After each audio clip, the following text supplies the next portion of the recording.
Halo, semangat pagi Sobat Saham Indonesia. Stock for Indonesia Channel hadir kembali dengan berita saham terbaru. Simak sampai habis dan ikuti berita setiap hari.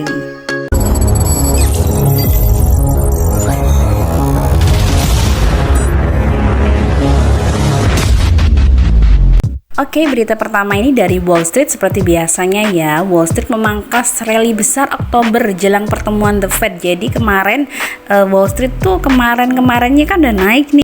Ternyata kemarin di awal pekan hari Senin itu malah turun semua.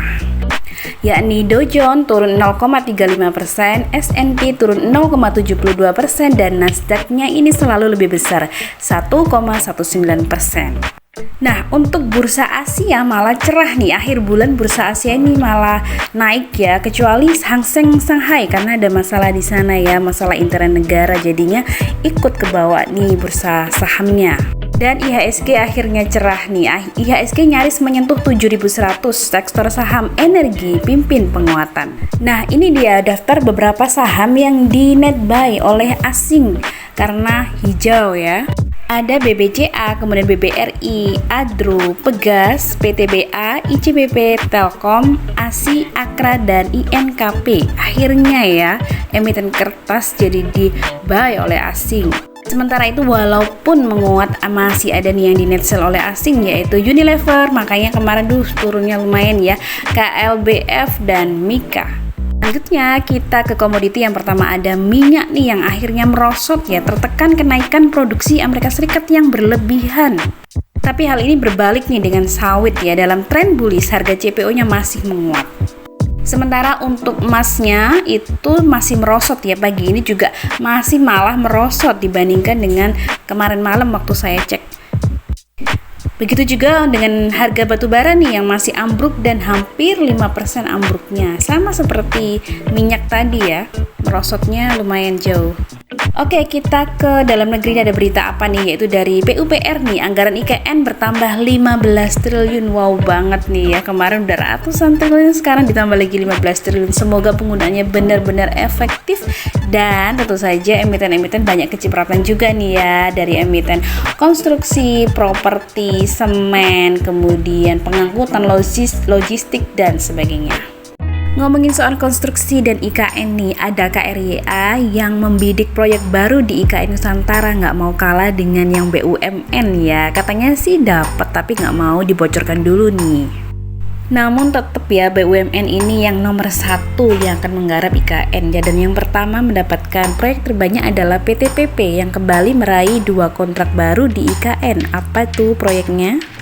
Ya, seperti minggu lalu ya, ada kontrak dari PT PP sama WSKT itu menggarap Istana Negara. Nah, tapi di sini ada 2 rincian nih. Yang pertama itu gedung kantor presiden kawasan Istana Kepresidenan senilai 1,56 triliun dan juga pembangunan gedung Istana Negara dan lapangan upacara pada kawasan Istana Kepresidenan senilai 1,34 triliun. Wow banget ya nilainya. Oke, dari PT PP kita ke Adikarya. Hari pertama raih isu, Adikarya mendapat modal dari negara 1,97 triliun. Jadi PMN ini, penyertaan modal negara ini masuknya melalui aksi raih isu ya, yang kapan lalu sudah mulai bisa ditebus buat yang mau menebus sahamnya ya, saham R. Nah, kalau mengulik kuartal ketiga nih laporan keuangannya Adi gimana nih? Ternyata mencetak pendapatan usaha 9,13 triliun per kuartal 3. Nah, ini ada kenaikan ya. Pendapatan Adi ini malah satunya 24,21% di periode yang sama dibandingkan dengan periode yang sama di tahun lalu. Pokoknya kalau menjelang akhir tahun tuh laporan keuangan dari konstruksi itu selalu membaik biasanya. Dan berikutnya ada dari JSMR yang mendapatkan laba bersih mencapai 1 triliun. Nah, ini Siasat Jasa Marga nih. Tapi apakah laba bersihnya itu juga berasal dari penjualan aset ya? Karena kan kapan lalu JSMR menjualnya kepada Meta, kepada Salim Group. Nah, laba bersih dari JSMR 1 triliun ini tercatat kenaikannya 34,44% dibandingkan periode yang tahun lalu ya, 749 miliar aja nih. Nah, ternyata ini laba bersihnya terbanyak nih ya dari pendapatan tol perseroan. Jadi beberapa tol ini kan sekarang naik ya harga tol ya, dan itu mendatangkan nih pendapatan yang tinggi ke JSMR. Oke, kita ke IPCC. Nah, IPCC ada kabar bagus nih, membukukan laba juga nih. Kuartal ketiga itu melonjaknya nggak kira-kira ya 556% ya. Akhirnya menjadi 108 miliar. Yang tahun lalu itu cuman 16,59 miliar. Jadi jaraknya tuh jomplang jauh banget ya.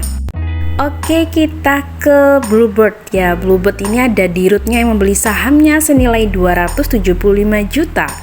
Karena kemarin tuh labanya habis naik ya, sahamnya ikut naik, dan sekarang malah ditambah lagi nih kepemilikan sahamnya oleh direkturnya. Luar biasa ya. Lalu ini ada kabar bagus lagi nih yang mengenai laba ya. Astra Autopart atau Auto, tabulasi laba kuartal 3 naiknya 86% jadi 831 miliar.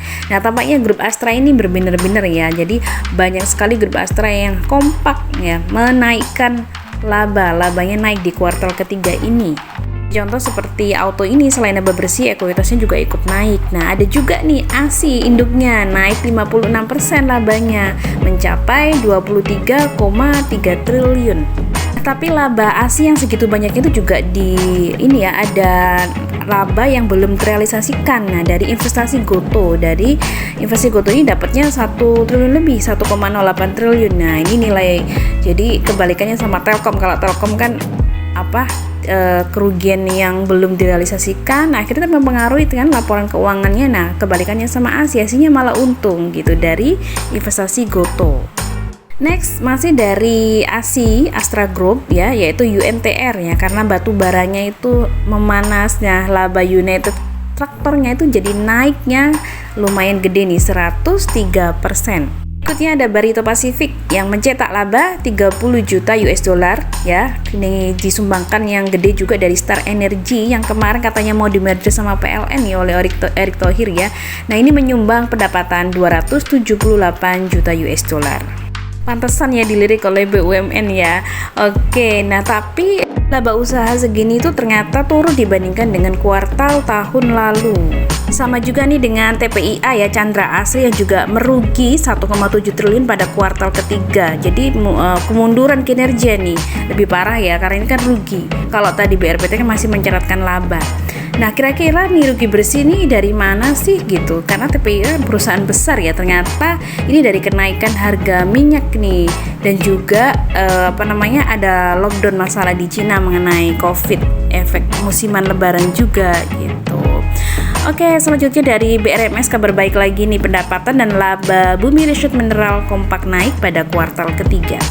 Jadi pendapatan BRMS itu 8,32 juta US dollar sampai akhir September. Nah, ini naiknya tipis sih 1% ya dari tahun lalu periode yang sama. Sementara kalau dari sisi laba itu naiknya 5,8%. Masih dari pertambangan ada Adro yang juga melesat labanya ya 366%, nggak kira-kira nih, luar biasa Adro. Dari segi pendapatannya melesatnya 130%. Selanjutnya masih dari anaknya Adro nih, ada ADMR yang lebih parah lagi nih terbangnya ya, labanya itu terbangnya 456 miliar melebihi induknya. Nah, jadi ADMR itu mencatat laba intinya itu naiknya 456% ya. Ini kenaikan dari volume penjualan DMR yang mendorong kenaikan profitabilitas. Dan masih tentang kenaikan harga ke pelayarannya nih, logistiknya ada TPMA yang kemarin tuh ada HIS naik ya, sekarang ada TPMA. Laba bersihnya melesat 180%, rata-rata emiten pelayaran naiknya di kuartal ketiga ini 100% lebih. Nah, begitupun juga dengan PSSI juga nggak mau kalah kan, melonjaknya 115%. Ini tentunya juga didorong ya oleh komoditi, kenaikan harga komoditi ya, baik itu sawit, baik itu batu bara, terutama batu bara dan nikel. Oke, sekarang kita beralih ke perbankan. Pertama ada Bimas nih, yang kapan lalu di pasar negosiasi ya, kemarin itu ada transaksi jumbo. Ternyata itu adalah transaksi dari KeyBank asal Thailand yang resmi menguasai 40% saham Bimas. Nah, jadi kemarin tuh kan dengan nilai segitu 1, sekian T itu 40%, akhirnya ditambah dengan yang lama kepemilikannya sekarang menjadi 67,5%. Berikutnya ada dari Bank Danamon yang laba bersihnya itu tembus 2,61 triliun. Ini tumbuhnya juga lumayan nih, 78,2% pada kuartal 3 tahun ini. Masih dari pertumbuhan laba bersih, kali ini dari laba Panin Sekuritas PAN yang terbangnya 139%. Nah, penyokongnya ini kira-kira apa ya? Nah, ini dia, ternyata ini diperoleh dari pendapatan kegiatan manajer investasi yang naik 7,6%. Nah, yang lebih gede ini keuntungan perdagangan efek yang belum direalisasikan itu melambungnya 742% nih. Ini ya penyebab utamanya nih. Oke, berikutnya dari OCBC NISP yang mencetak laba 2,55 triliun. Laba bersih ini tumbuh 25,2% secara tahunan ya, year on year dibandingkan dengan tahun lalu. Berikutnya ada BJBR juga yang labanya itu melejit 23,3% yang mencapai 2,2 triliun di kuartal 3. Jadi pertumbuhan kredit dari BJBR ini tumbuhnya 12% yang itu juga memacu pendapatan dan juga laba usaha dari Bank BJBR. Lalu berikutnya, ini kebalikannya ya dari BEX nih, pedih banget nih, defisit Bank Banten menjadi 2,78 triliun dan ruginya 126 miliar di September. Kita ke sekuritas lagi nih, ada Reliant Sekuritas atau berkode Reli ini mencatat laba kuartal 3 naiknya 23% ya, jadi 25,77 miliar. Jadi sekuritas-sekuritas ini pada naik nih karena mungkin transaksi dari teman-teman pasar modal tuh makin tinggi ya. Tapi ternyata ini juga didorong dengan penyusutan beban ya, karena bebannya menyusut akhirnya labanya jadi naik nih. Next, berikutnya masih dari dunia keuangan nih, ada SRTG yang labanya itu tergerus 49,1% di kuartal 3. Tergerus ini karena belum direlasikan ya kalau perusahaan investasi ini, karena kan yang diinvestasikan itu perusahaannya lagi drop nih gitu, labanya harga sahamnya lagi turun ya. Terutama ini investasi di perusahaan blue chip yang lagi amblesnya itu sampai 36,4%. Nah, tetapi secara NAV nih, NAV Saratoga itu tembusnya itu sampai sekarang naik ya, tembus 64,9 triliun. NAV itu adalah aset. Lebih tepatnya tuh net asset value ya. Ya, ini kenaikannya, angka tersebut tuh naik 42% loh, lumayan dibandingkan dengan tahun lalu. Walaupun labanya tergerus, tetapi secara asetnya naik. Oke, bagaimana dengan dunia properti? Yang pertama nih ada APLN yang membalikkan rugi menjadi laba 2,35% karena usai menjual Mall Central Park. Nah, jadi habis jual aset harus akhirnya ada dong tambahan dana ya. Dan akhirnya pendapatannya ini jadi ikut naik nih, naik 154% dibandingkan tahun lalu. Nah, ada juga nih yang labanya naik ya, ada BSDE yang meraup cuan hampir 1 triliun. Secara pendapatan sih 7,14 triliun ya pada kuartal 3. Nah, tapi secara laba bersihnya hampir 1 triliun, jadi ada 918 miliar. Nah, tapi ada kabar kurang bagus nih dari SMRA ya, petinggi Summer Record divonis 3 tahun penjara karena kasus suap.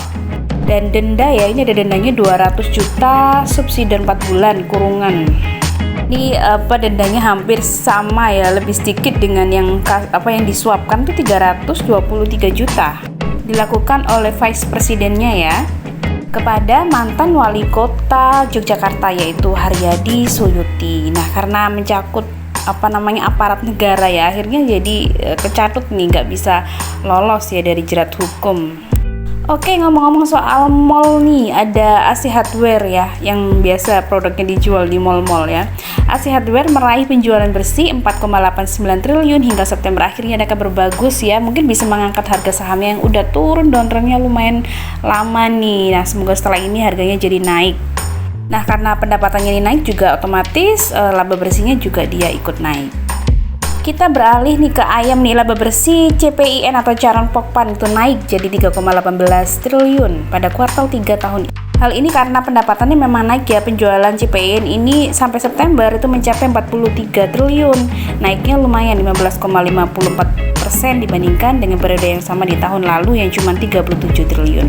Nah, berikutnya dari ayam kita ke udang ya, ada emiten udang punya Kaisang yang lagi happy nih sekarang nih karena laba emitennya tuh naiknya lumayan ya naiknya 0,5%, tapi kan yang penting naik ya. Jadi tahun lalu itu dia 8,5 juta US dollar, sekarang tuh 8,6 juta. Ada kenaikan berapa itu? 100 ribu US dollar. Oke, berikutnya ini kabarnya malah kurang bagus dari gudang garam ya. Yang anjloknya itu labanya nggak kira-kira nih, lumayan 63,7% ya. Sisanya masih tinggal, sekarang keuntungannya tinggal 1,49 triliun. Jadi ini karena disebabkan biaya pokok penjualan yang membengkak 5,5% ya. Ya karena terus kemudian kenaikan pita cukai juga, pajak dan sebagainya. Padahal sebenarnya pendapatannya tumbuh, nah tapi akhirnya menggerus laba juga. Oke, kita beralih ke teknologi nih. Segini nih rugi Bukalapak tanpa keuntungan investasi Alobank atau BBHI. Jadi Bukalapak kan baru saja melaporkan tuh laporan keuangannya, katanya kan membalikkan tuh dari rugi ke kemudian laba 3,6 miliar. Kita semua kan kaget. Nah ternyata itu didorong oleh investasi di Alobank nih, di BBHI-nya, karena BBHI-nya harganya kan naik gitu ya. Padahal sebenarnya kalau tanpa BBHI itu Bukalapak tuh masih rugi ya, 1,59 triliun hingga kuartal 3. Padahal tahun lalu itu 1,21 triliun aja gitu. Oke, jadi beruntunglah ya investasi di BBHI, di Alobank jadinya menolong laporan keuangannya nih, jadi biar kelihatan laba gitu ya. Padahal sebenarnya labanya tuh belum terrealisasi. Nah, berikutnya nih dari kita ke kesehatan ya, Kalbe Pharma yang laba itu 2,48 triliun. Nah, ini laba beneran nih ya. Menekan lonjakan bahan baku, berhasil nih menekan biaya, jadi akhirnya labanya naik. Karena penjualannya naik 10% ya, akhirnya labanya juga ikut naik. Untuk laba bersihnya tuh naik 8,64% ya dibandingkan tahun lalu yang cuma 2,28 triliun. Oke, itu dia kabar emiten, dan mungkin ada beberapa tambahan informasi seperti aksi korporasi ya. Ini juga sudah ada kami sediakan di grup kami, di grup Telegram Stock for Indonesia, Forum Trader dan Investor SFI ya. Contohnya nih seperti ini, ada beberapa saham yang mau melakukan RUPS, kita sediakan informasinya. Jadi ada Bank Jatim ya di Surabaya nanti tanggal 7 Desember, masih Desember ya ini. Kemudian ada MAPB juga Desember tapi di Jakarta. Kemudian nanti ada juga ini yang akan yang sudah lepas dari suspend, ada SMKM dan WOWS. Nah, kemudian ada juga emiten yang terkena UMA ya, ada MPRO dan SOSS karena naiknya tinggi beberapa hari, jadinya di UMA tapi belum disuspend ya. Kemudian ada yang mau IPO, ada Prey atau Famon Awal Brosedaya. Ini IPO-nya listingnya tanggal 8. Ada juga yang terkena suspend, ada SRAJ. Nah, MPRO tadi itu ya, sudah disuspend tanggal 31, berarti baru kemarin disuspendnya. Well, sampai di sini dulu Sobat Saham Indonesia. Terima kasih yang sudah menonton video ini. Semoga bermanfaat dan jangan lupa like, share, komen, dan subscribe ya. Dan buat siapa aja yang mau belajar saham, saling sharing saham dan saling belajar bersama komunitas kami Stock for Indonesia, bisa menghubungi kami di kolom deskripsi, ada nomor WhatsApp dan Telegram ya. Oke, sampai jumpa. Sampai di sini dulu, kita akan ketemu lagi di sesi video berikutnya. Sampai jumpa dan go financial freedom.